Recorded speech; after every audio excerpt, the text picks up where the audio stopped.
आज की डेट में तुम जानते हो रेल भी बिक गई और अब शिक्षा बिक रही है, ये पता है तुम्हें? हरियाणा सरकार की पॉलिसी नई निकली है, धीरे धीरे देश के कई राज्यों में पहुंचेगी। हरियाणा सरकार का देखो तुम क्या किया। सरकार ने कह दिया, अखबार में आ गया लिखित ये कि जिसकी सालाना आय 1,80,000 से कम है हरियाणा में, उनके बच्चे अगर गवर्नमेंट स्कूल में जाते हैं तो 500 रुपए फीस देंगे। फ्री में नहीं, 500 रुपए फीस देनी पड़ेगी। और अगर उनके बच्चे प्राइवेट स्कूल में जाते हैं तो सरकार उनको 1100 रुपए देगी। ये तो उनको मिलेंगे अगर उनके बच्चे जाएंगे तो, और ये उनको देने हैं। अब बताओ आदमी क्या करेगा? देने वाला काम करेगा, मिलने वाला काम करेगा? भाई आदमी का बच्चा अगर गवर्नमेंट में जाता है तो पैसे देगा और प्राइवेट में जाएगा तो सरकार देगी। बताओ आदमी क्या करेगा?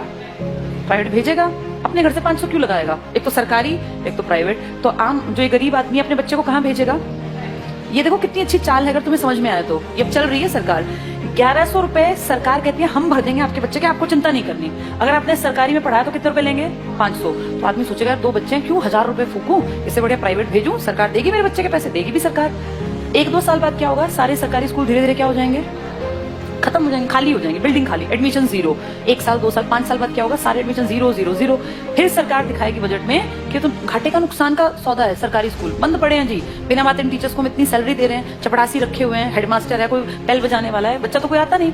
तो कहेंगे काम करो, इसको बेचो, इस प्रॉपर्टी को बेचना स्टार्ट करो। सरकारी प्रॉपर्टी है, हर गांव में सरकारी स्कूल है। आप सोचो कितने स्कूल होंगे भारत में। धीरे धीरे करके अगले आने वाले 5 से 7 साल का भारत ऐसा बता रही हूँ मैं, जो होगा देखना तुम्हारे सामने। ये सारे स्कूलों का दाम निकलेगा। दाम इन द सेंस, भाई जहां जितने महंगी प्रॉपर्टी है महंगा। अब कौन खरीदेगा पूरे देश की बेल्ट को? जिसके पास पैसा है। तुम और मैं तो नहीं खरीद सकते देश के स्कूल, तो उस देश के पूरे स्कूलों को खरीदने का किसके पास पैसा है? अंबानी और अडानी ये ले लेंगे सरकार से कि जी हम इतने करोड़ रुपए आपको देते हैं सरकारी स्कूलों के बदले, हम डेवलप कर लेंगे। और फिर सरकार 1-2 साल बाद कहेगी हम बहुत नुकसान में जा रहे हैं, हमारे बस की 1100 रुपए देने नहीं है। अब गरीब आदमी फंस गया, उसका बच्चा उस टाइम तक 7वीं में पहुंच गया, मान लो पहली से स्टार्ट किया था, 5-6 साल दिए पैसे, अब अटका दिया, हम तो नहीं देंगे पैसे, पढ़ाना है पढ़ा लो, तो अनपढ़ रख लो। अब वो बेचारा गया कि वापस सरकारी में जाके देखो तो सरकारी पे तो ताला है, बोर्ड बदला हुआ है। किसके पास है वो बोर्ड? अब अंबानी। अब अंबानी अडानी प्राइवेट स्कूल है, तो वो जाके फीस पता करेगा तो भैया मैं तो नहीं पढ़ा सकता। वहां से भी गया और वहां की औकात नहीं है, दोनों गए। आने वाले समय में आदमी वो पढ़ा पाएगा जिसके पास बहुत ज्यादा पैसा होगा। देखते देखते तुम्हारी सारी सुविधाएं सरकार से छीन छीन के किसके पास पहुंचाई जा रही हैं? प्राइवेट। बस तुम्हें समझ में लेट आएगा, जब तक समझ में आएगा फिर चीख चिल्ला लेना, फिर थोड़ी ना कुछ होगा। सरकार वापस थोड़ी ना लेती है किसी भी चीज को, दे दी सो दे दी। मैं तुम्हें अपना एग्जाम्पल देती हूँ। जब मैं जॉब में आई थी ना, उस टाइम पर हमारा पहला बैच था जिनकी पेंशन बंद की गई थी। मैं उसकी खुद, जैसे ही मान लो लाइव तुम्हारे सामने एग्जांपल हूं, जिनकी सबसे पहली पेंशन बंद हुई वो हमारा बैच था। हमें समझ ही नहीं आया कि सरकार ने क्या किया, क्योंकि उस टाइम हमारी उम्र थी 20-21 साल। 20-21 साल के बच्चे को थोड़ी ना पेंशन की कीमत पता है। लेकिन अब जब उम्र बढ़ रही है तो समझ में आ रहा है सरकार ने सब कुछ खत्म कर दिया बुढ़ापे का। तुम्हारे माँ बाप अगर किसी के गवर्नमेंट जॉब में थे और अगर वो रिटायर्ड हैं तो तुम्हें इसकी कीमत पता होगी। पता है इसकी कीमत क्या है? किसी के सामने आखिरी सांस तक हाथ नहीं फैलाना पड़ता। ये है पेंशन की कीमत। आपका बेटा निकम्मा निकले, नालायक निकले, बेटी आपके लिए कुछ ना करे, आपको चिंता ही नहीं।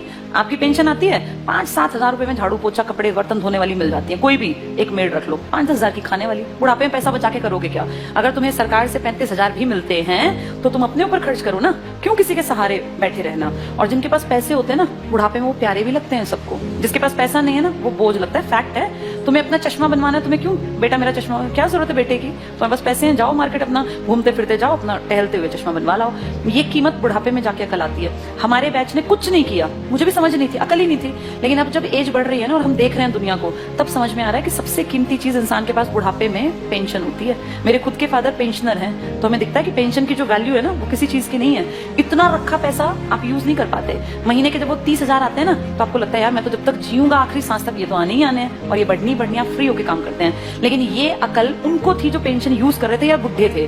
पेंशन रोकी किसकी गई? जवानों की, जिनको अकल नहीं थी। हमें थोड़ी ना अकल थी 20-21 साल में कि पेंशन बंद करने से किसी ने कुछ कहा ही नहीं। सरकार ने सीधे कह दिया अब के बाद आगे जो बच्चे आएंगे नौकरियों में उनको पेंशन नहीं मिलेगी। अगर हमें अकल होती, सारे देश के लोग आवाज उठाते तो ना बंद होती पेंशन। अगर सब भाई किसानों ने क्या किया, इकट्ठे हुए तो क्या कृषि कानून वापस नहीं हुए ना? तो अकल हो तो आदमी उस टाइम पे सही डिसीजन ले ले। पर आज अब तुम कितनी कोशिश कर लो, क्या सरकार पेंशन बहाल कर देगी? नहीं करेगी। मतलब ना के बराबर है। एक आधा राज्य को करे, लालच में 1-2 साल में कह दे, पर वैसे नामुमकिन बराबर है। इसीलिए जब चीजें बंद हो रही होती है ना, तब जागना होता है कि सरकार गलत कर रही है।